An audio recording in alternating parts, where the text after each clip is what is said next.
What's up, guys? Thanks so much for clicking on the video. My name is Leah, and let's get a little spicy, okay? So, Real Housewives of Atlanta drama tea, we got to talk about it because, Shamea, girl, the girls were whacking you, okay? They were whacking Shamea, okay? Porsha and Drew, I was not expecting them to really stick it to her like this after the reunion, but they did. And we need to talk about it. So let's talk about it.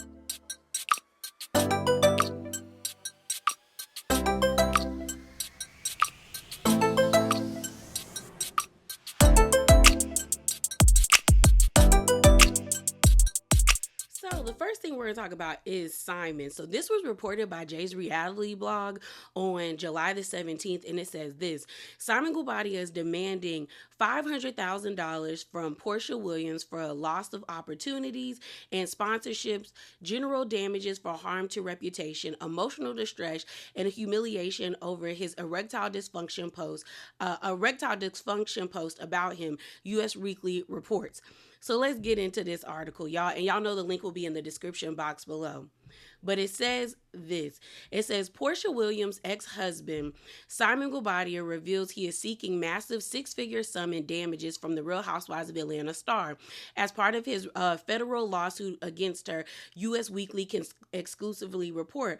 According to court documents obtained by U.S., Guobadia, 61, told the courts he will be seeking $500,000 for loss of business opportunities, sponsorships. In addition, he will also be seeking unspecific general damages for harm to his reputation, emotional distress, and humiliation. Guobadia said he believes he is also entitled to punitive damages from Williams' alleged malice conduct. As U.S. Weekly reported, Guobadia sued Williams, 44, for defamation in November of 2024 over a series of Instagram posts she made. Guobadia, who split from Williams in 2024, claimed their relationship became contentious when she started making negative, false, and misleading statements about him on social media, using her outside platform to negatively influence public perception of him. In his suit, he said Williams made statements regarding erectile dysfunction. These posts were intentionally crafted to imply that Guobadia suffered from a condition, casting him in a negative and humiliating light, his lawyer alleged. Guobadia's attorney added the nature, timing, and context of these posts amid the couple's public separation led reasonable viewers to infer that Williams' statements were referring to Guobadia because they were. In court documents, Guobadia argued that Williams' posts were presented in a factual manner that implied he had ED and were clearly intended to cast him in a negative and humiliating light. Williams' statements were released. Guobadia does not have ED and has never suffered from or been diagnosed with that condition, his lawyer wrote. The businessman, who was recently deported, claimed he has suffered emotional distress, personal anguish due to the Instagram post made by his ex-wife. I hate when these things jump.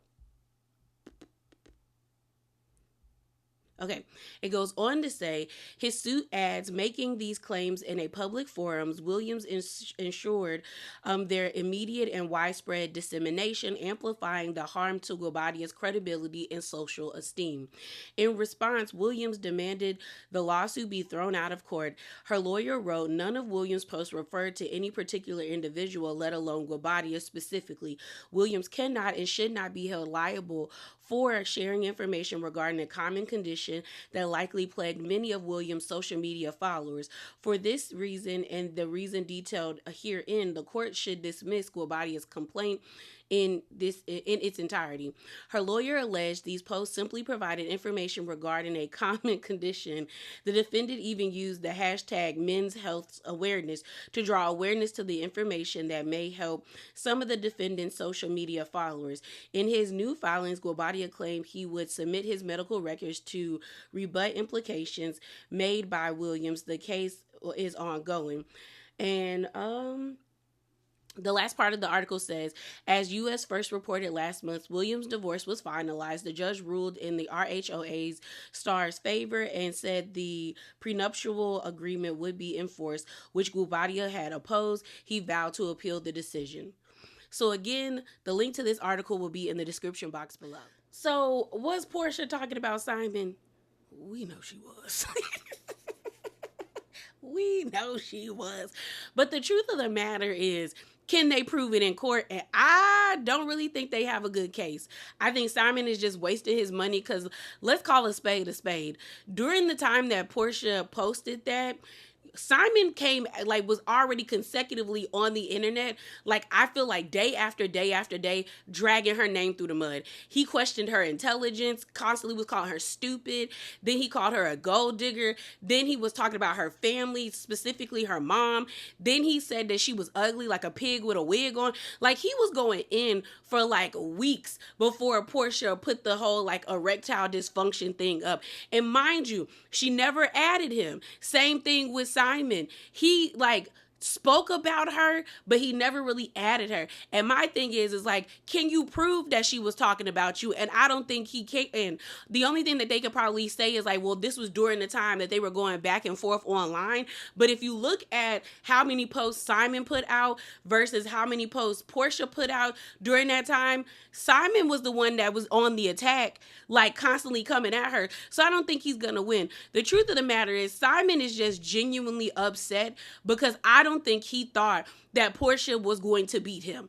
I think he did not believe that the courts were going to enforce the prenup. I don't think he thought he was going to get deported. I don't think he thought that he was going to be on the line to actually take care of that house with her and them kids. Well, not her kids, but her daughter in it. I really don't think he thought that Porsha was going to beat him, because what he was saying in all those posts when he was angry, questioning her intelligence, thinking she was stupid, he really thought she was stupid. Because people oftentimes say what they really feel when they're angry. And I genuinely think he thought she was stupid and he had this one in the bag, and that's not the case, bro. You got played. And you lost, okay? And so this to me is a dumb move to want to go back to court when it's do they even really have to take his case when he's not an American citizen and he doesn't live in America? How does that work? So I just feel like Simon is just a sore loser and he should just let it go. Take your L and move on, because I definitely don't think you getting any money out of her. Before we get into Drew versus Shamea and Shamea versus Porsha, let's talk about Kenya. So Kenya posted this to her Insta story where she said, don't pick sides until you know the full story. Some people are really skilled at making others look bad. And a lot of people felt like this was a shot at Cynthia. And here's the thing. I think it's kind of warranted when I look at the big picture of this situation. Do I think Kenya was wrong for bringing them poster boards? Yeah, because girl, one, you shouldn't have done it at your own establishment, at your grand opening, and it kind of didn't make sense in the grand scheme of things where you're she threatened you with a pew pew and then you came out with revenge PORN. So it was it was, to me, the response, it didn't make sense. That's the problem, Kenya. But what was very interesting to me is the way that Cynthia behaved. In that moment, I agreed with Cynthia where she was you're better than this. Why would you do something like this? This is not my friend, and I care about you, so I'm gonna call you later. What I think Kenya has an issue with is the way that Cynthia has been behaving beyond that point. You're doing interviews, you over here up in Brit's comments, you're out and about with her, and I would feel some type of way too. Do I think I would stop talking to my friend? I don't know. Maybe I would get distance from her. But to be honest, Cynthia and Kenya have never really been on the right path since the Ultimate Girls Trip. Because when I watched that show, Cynthia really was bothered at the fact that Kyle, Teresa, Melissa, and was it Luann? I think it was Luann, really liked Kenya, and Cynthia was kind of in this weird awkward place where she wasn't the Kenya whisperer, so she didn't know what to do, and she felt like Kenya left her out to dry on the Ultimate Girls Trip the first season. That their relationship to me has never really got back on track, and I think the way that Cynthia behaved after this whole interaction with Kenya and Britt, it really put a bad taste in Kenya's mouth where she, I think, is just deciding, I'm going to just leave that relationship where it's at. And honestly, I'd rather you do that than do what Shamea and Porsha are doing, which is fake the funk. Like, this is like, y'all are in a good place and you're not, you know? But that's just me. So let's move on. So before we get into the mess, congratulations are in order to Drew. She sang the Star Spangled Banner at the Mercedes-Benz Stadium during a massive soccer game, because there was a lot of people in that stadium. And I know how big that stadium is because that's where I saw Beyonce's during the Renaissance tour. Renaissance, okay? That's a big deal if you ask me. So congrats to her. And she sounded really good. Like, was she great? No. But was she terrible? No. She, to me, she was in the middle. And to me, it also shows her how strong her voice is, because I have people in my family that sing, specifically my mom, and I have learned that if you are a strong singer or you have a strong voice, if you can sing the Star Spangled Banner, that shows how strong your voice is. I think people don't understand how many like registered changes the Star Spangled Banner has. Like, it's crazy. That's why everyone always references Whitney Houston's Star Spangled Banner rendition, because it was flawless. It was flawless, okay? So I was like, congrats to you, Drew. Okay, you may not be on the radio like Shamea said, but girl, you in stadiums. Okay, you in stadiums. But let's get into the drama. Let's talk about this, because I'm calling this the whacking of Shamea, okay? And I'm going to be honest, I actually feel bad for her. And here's the thing. When it comes to Drew, Porsha, and Shamea, I'm not a fan of none of the three of them. Like, I find Shamea to be incredibly corny and cringy. like she's just too performative and she does too much, and it has a tinge of desperation when it comes to her. So she ain't never been my cup of tea since she been on this show. Like, even as a friend of. When it comes to Drew to me is like she's like a Tyler Perry actress. Like, I don't know what's really real with her at times. There's sometimes I like Drew because she makes me laugh, but there's other times where I'm like, are you really being genuine with the way that you're showing up? And sometimes I feel like Drew is acting like she thinks we want her to behave as a housewife. I feel like she's playing a housewife, but she's not really being Drew Sidora, like Real Housewife. Like, she's not being herself at times, okay? And then when it comes to Porsha, I think Porsha is incredibly manipulative. I also feel as though that she knows how to, like, work a narrative because she's so pretty, because she got a big booty. People basically allow her to get away with doing some really messed up things to people. And they're like, well, it's just Porsha. And then she does the ditzy, stupid role so well that everyone's just like, well, it's Porsha. She's harmless. When it's like, no, Porsha has said and done things that, like, are egregious. And if, like, a Kenya would have done them, y'all would still be raking them over the coals for it. So none of what I'm saying is, like, favoritism. It's genuinely me being like, dang, girl, you getting beat up. You are getting beat up. Because I do not think that Shamea prepared herself for a different outcome. I think she really was relying on fans not liking Porsha, because we have seen Porsha not be a good friend to Shamea, as well as a lot of people weren't really seeing it for Drew, especially with the dentist situation, and because Drew feels like she doesn't feel authentic. So I think she thought it was like she was going to come out on top, but no, girl. Both of them have came out since Sunday, and when I tell you, girl, they've been whacking you, and girl, you not getting up. The way you're not fighting back good enough for me, because they getting you. They is really getting you, okay? So we gonna start off with Drew. So first up, let's talk about Drew whacking Shamea first, okay? So if you watch the reunion, and be on the lookout for my review, because it will probably be posted maybe a few hours after this video, but Drew and Shamea got into it because Shamea basically says if Drew would lie about small things, and she was referring to Drew's Judith Lieber martini glass bag that we saw, and she was like, your bag was fake, it was from Akira. And Drew was like, no, it wasn't, I have the receipt. And Shamea was like, yeah, girl, like, Drew, it was a fake bag. It was a fake bag because I have the same bag. So then Drew was like, well, I'll post the receipts. And she did. She actually reposted a receipt that she got from Borgdorf Goodman, where she actually purchased the Judith Lieber bag from, and it's her whole, like, packet, what is it called? her billing information. So it has Drew's name for the billing details. It has her MasterCard. It also has her address. And then it has the shipping information because it seems like they use FedEx. And she ended up paying $6,142.70. Girl, that bag was not that cute for that much money. It was not. Girl, I would respect it more if you got it from Akira for $130 because 6,000 Drew. And then it actually says that it has a Judith Lieber Couture X Cosmopolitan Martini Clutch. And then she adds Shamea's name in her Insta story, and then she put hashtag receipts. And then she also got at Shamea about the whole 5 love language things for her song I Got 5 on it, which is actually a cute song. And she puts the finger pointing emoji to it saying the love languages. And here's the thing. Shamea, she got you. Whether you think these receipts are fake or not, she still like produced something. And my thing about it is, I feel like Shamea wanted an issue with Drew, and it was like, girl, the whole bag situation was a non-issue. When it comes to the 5 love languages situation, it was a non-issue because, like, I don't know, maybe I just feel like I'm smart, okay? Which I am smarter. But, like, when I heard, oh, I speak 5 languages, I automatically assumed it was the 5 love languages.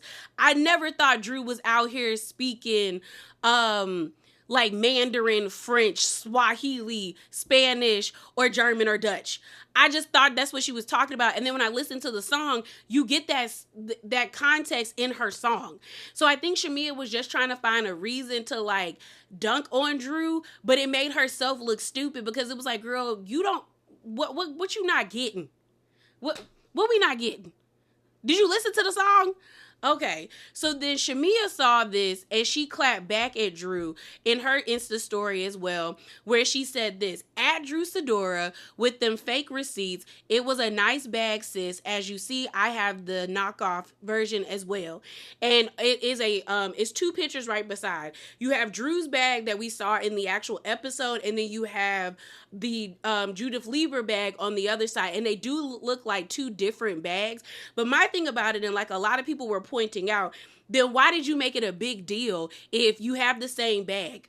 Like, I get it that you were trying to say that she was lying, but it was like, well, she posted the receipts. Now they're fake receipts. And even though I do feel like Drew has a shaky relationship with the truth, I do not think she would take the time to actually make a fake billing receipt. I just don't think she would do all of that. I don't. So either she got scammed or that's the real bag, Shamea. But there are differences when you look at the Judith Lieber bag and the bag that she's saying is Drew's bag that we saw in the episode. So the 3 things that I see that are different is 1, the lime that's on the side of the bag. Drew's, the Swarovski crystals on her bag are darker than what's in the Judith Lieber like display photo. And maybe that could have been the angle in which she was rocking it, or, you know, I don't know. And then when you look at the actual martini glass, the I don't know what you would call the glass parts, because I know the long part is the stem, but I guess I'm going to just call it the cup, okay? The cup part of the glass.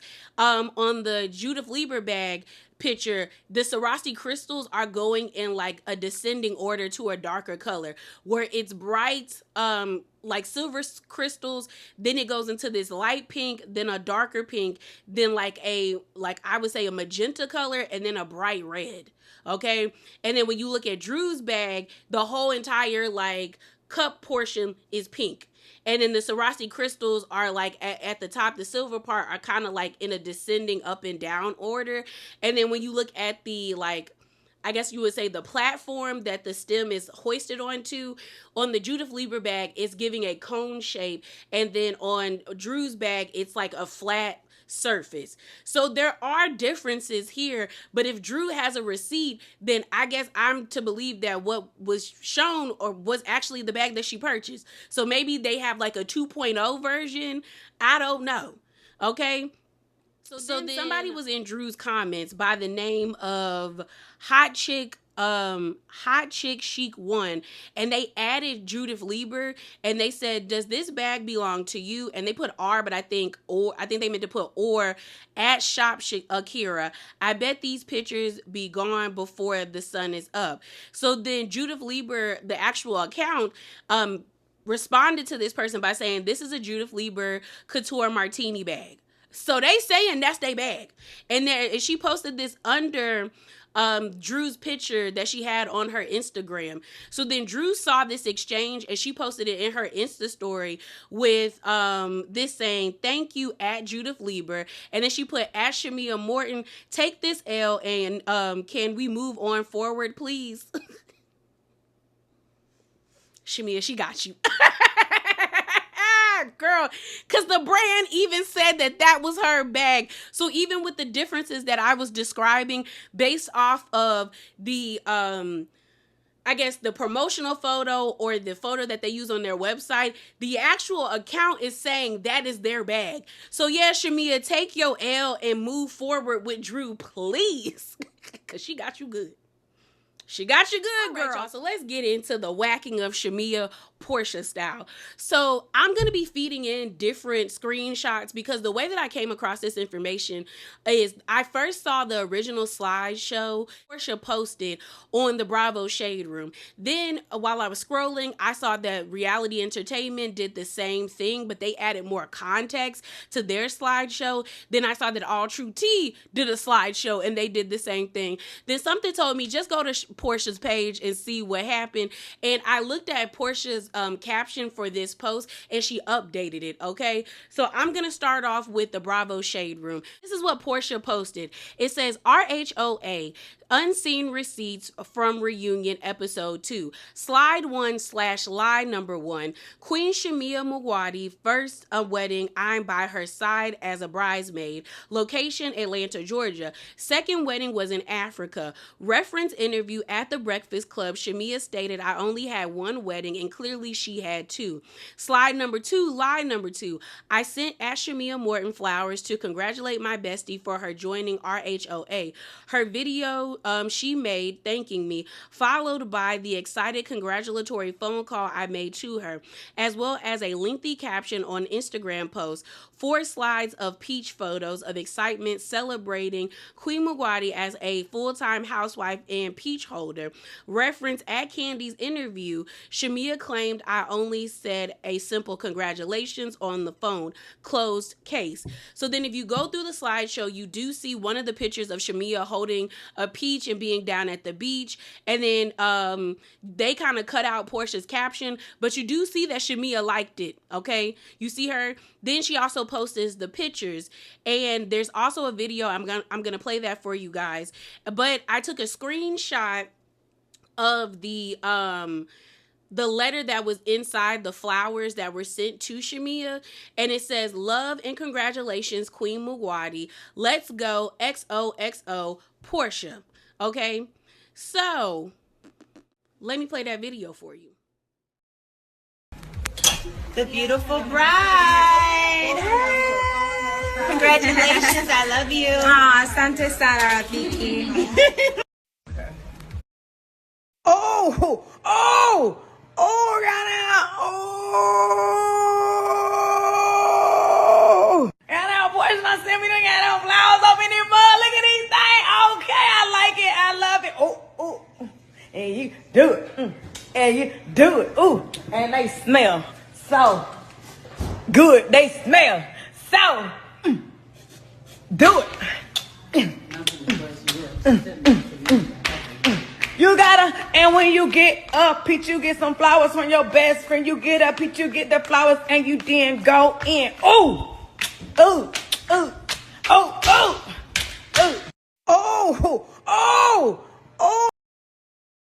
That was the video that was attached to Porsha's slideshow. So Shamea found out about this, and this is what she had to say in response. She says, again, I had one wedding that took place in Nairobi, Kenya. What you attended was my dowry ceremony in my mom's backyard. Second, you sent flowers my birthday week just before we started filming. I had had my peach for over a month. I only said we never celebrated. You can keep your fake receipts and your fake ass friendship. It is crazy how I can be considered your lapdog for riding so hard for you, but at the same time, you say I was trying to sabotage you. Make it make sense. Since I got my peach, you've been trying to find a reason to end this friendship. You're unbelievable. So then Porsha responded by saying, P.S. Shamea, and she added Shamea, lying again in her latest post. She claims flowers were for her birthday when the card I sent on the flowers clearly say, love and congratulations, queen, for her getting a peach. Wedding definition, a marriage ceremony, especially considered as including an associated celebration, going out sad sis, Delulu, going out sad sis, Delulu, and you better not edit it either. So that was the end of what they posted on the Bravo Shade Room, okay? So let's move over to reality entertainment, because reality entertainment starts off again with Porsha's post of, saying, the lies and things of that nature. And then they also show the post with Shamea where Porsha said, girl, I posted a picture of you with a long post, so let's read that post. It says, a round of applause for my bestie at Shamea Morton. Welcome to the Real Housewives of Atlanta as an official housewife. Finally, let's get this show on the road. Light these scenes up. Love you, congratulations, and happy birthday. Love you long time. Queen Guobadia has entered the chat. Hashtag peach holder. Hashtag 20 years of friendship. So then it continues on where you also have Porsha in her Insta story calling out Shamea as well, where she has a screenshot of the card that was given to her with the flowers. And she says, one, a traditional marriage ceremony, a customary marriage. This is often considered a wedding in many Kenyan cultures, involving rituals like a dowry payment, a bride price, family introductions, and blessings. It is a respected form of marriage, even if it isn't legally registered with the government. Many may not include a white dress or church, but it is deeply rooted in culture. And then Porsha added Shamea in her Insta story saying, like I said, I was happy to be in your first wedding. So then it continues on with another post where she says this, and it's the where she calls Shamea Delulu again, but it says, P.S. Ask Shamea Morton lying again. In her latest post, she claims flowers were for her birthday when the card I sent on the flowers clearly say congratulations. Going out sad Delulu, and you better not edit it. So then she, in the next part of the picture, it basically shows Porsha circling where Shamea says the dowry ceremony was in my backyard and those flowers were given to me during my birthday. And I said, ooh, Shamea. I said, she kind of getting you, sis. She kind of getting you. So then let's move over to All True Tea's page, because that is where, again, they show where Porsha is posting, like, what is a wedding? Like, what's the definition of a wedding? And that's where she put a marriage ceremony, especially considered as of including an associated celebration. And then it talks about the dowry and the bride price and all of that stuff.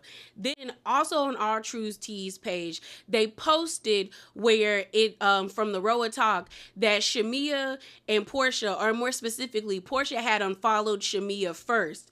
And then subsequently, a couple of hours after that, Shamea unfollowed Porsha. But Porsha also posted this video in her Insta story. And I don't know if I can play it because it has like music over it.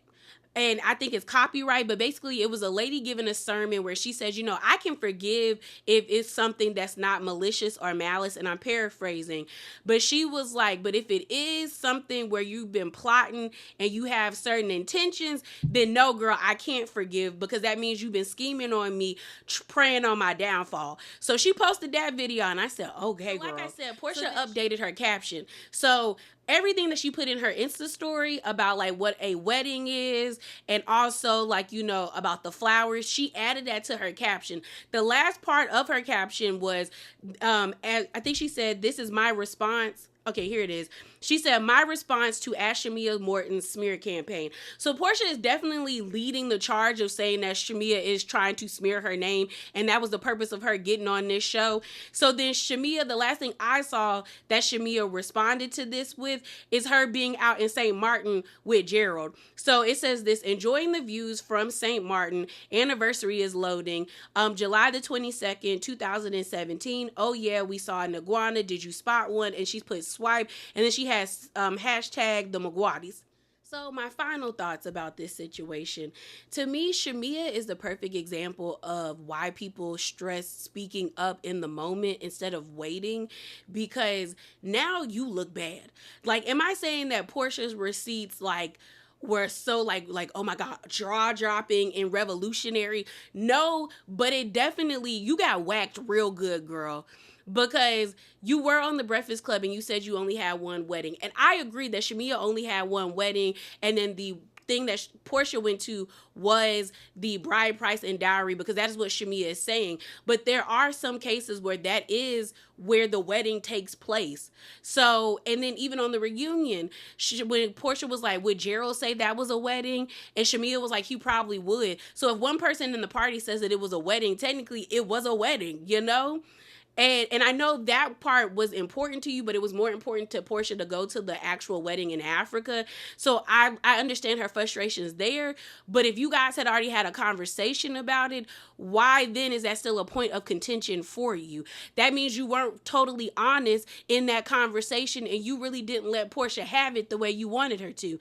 Then you get to the second part of the conversation where you're talking about the congratulations part. Granted, Porsha did wait a month to congratulate you on your birthday, because that was probably the first day that y'all officially were filming, and she sent you flowers. But you did make that post, and it was very cringy, but you were in there, got some flowers in my peach. Like, you did all of that, Shamea. So then that means she did more than just send you a text, congratulations. Then you tried to switch it by saying, well, I said we didn't go out and celebrate. But no, you said she didn't congratulate you, because I do remember talking about you doing that sit down with Candy. You said that you were like, you just texted her about it. But Porsha saying, no, we had a phone call. I sent you a video. Like, you know, you posted that video. I sent you flowers. Then you do see posts that she posted about you, and you liked them. So it's like, even if you felt like the gestures that Porsha were doing were not sincere, she still did them. And then the way that you're speaking about it, you're making it seem like she did nothing, but bam, girl, she did something. So it's like, you still look bad. You still look like you lying, or you're trying to like switch the narrative. And that's why you address people when they hurt you in the beginning. That's why you do that. Like, I had to learn that lesson really quickly. Like, I always bring up what happened to me in college, but for real, that friendship breakdown really switched how I move in my friendships, where if I'm bothered, oh, you gonna hear about it. If I'm annoyed, you gonna hear about it. If I feel like you hurt my feelings, you're going to hear about it, because I'm not gonna be the only one suffering and overthinking and going through my emotions, and you not gonna feel the same way. And that's the problem with Shamea. Shamea wants to be this self-proclaimed people pleasers, but that's also why I feel like sometimes people pleasers are manipulative, because all the while you're mad at Porsha, but you're not telling Porsha what your issue is. You're not stating your grievances. You're not saying like, girl, you really hurt me. And if y'all have been friends for 20 years, you telling me you can't pick up the phone and be like, bitch, I need to have a conversation with you, because the way you played in my face them years ago, I'm still pissed about it, and I don't want to get on this show and air you out if you make me feel that way again. So I need to know here and now, what's up, what's good. You telling me that? That's wild. Shamea, and I feel bad because I do not think she thought this was gonna happen. I really do believe that Shamea feels like, I am the victim in this friendship. But now that you got on TV, and that's the curse of being a friend of and being a full-time housewife. When you are a friend of, we kind of root for you. Well, I ain't never rooted for you because I told y'all I always felt like Shamea was corny. But most people root for Shamea because she was the underdog. Because you weren't a full-time housewife, you were the friend of, and it did give that, like, Porsha was pushing you to the side, and she was doing that to you. Then the way that she allowed Phaedra to speak so negatively about you, like, people like had your back because they felt like you couldn't speak up in like a full-time capacity. But now that you're full-time and we get a bigger aspect of your life, it's like, people not seeing it for you. And now it makes both of you culpable in this relationship where, like I told y'all in the beginning, I thought it was 60-40, I felt like 40% was Shamea's part because she wasn't communicating how she felt. But, she has been there for Porsha. And the other part was like, Porsha just isn't a good friend to Shamea. Then as the season continued, I was like, maybe it's 45-50. 55. Maybe Shamea plays more of a role, but now I'm looking at it, girl, it's 50-50. Both of y'all suck. Both of y'all suck when it comes to this friendship. I'm glad they unfollowed each other. I mean, hopefully, if it's meant to be, they might be able to work it out next season. But, like, we no longer have to watch y'all put up this farce as if y'all are actually friends. Because y'all aren't. Y'all are not friends. And it's probably been a long time coming. Like they say, every relationship is a season. Okay? And this was a season that wasn't meant to be long term. So I am interested to see how they going to get at each other next season. Because I really feel like next season, they probably going to go to the gutter. And I wonder, well, I ain't going to be on nobody's side, to be honest. Because I don't really see it for either one of them. But I'm interested to see how the girls going to be round fighting with each other. But yeah, y'all, that is it. That is all. As always, remember to be bravely authentic. Definitely drop down in them comments below. Like the video, subscribe, and also be on the lookout for my review for Real Housewives of Atlanta Reunion Part 2. Okay? So, I'm out. Deuces.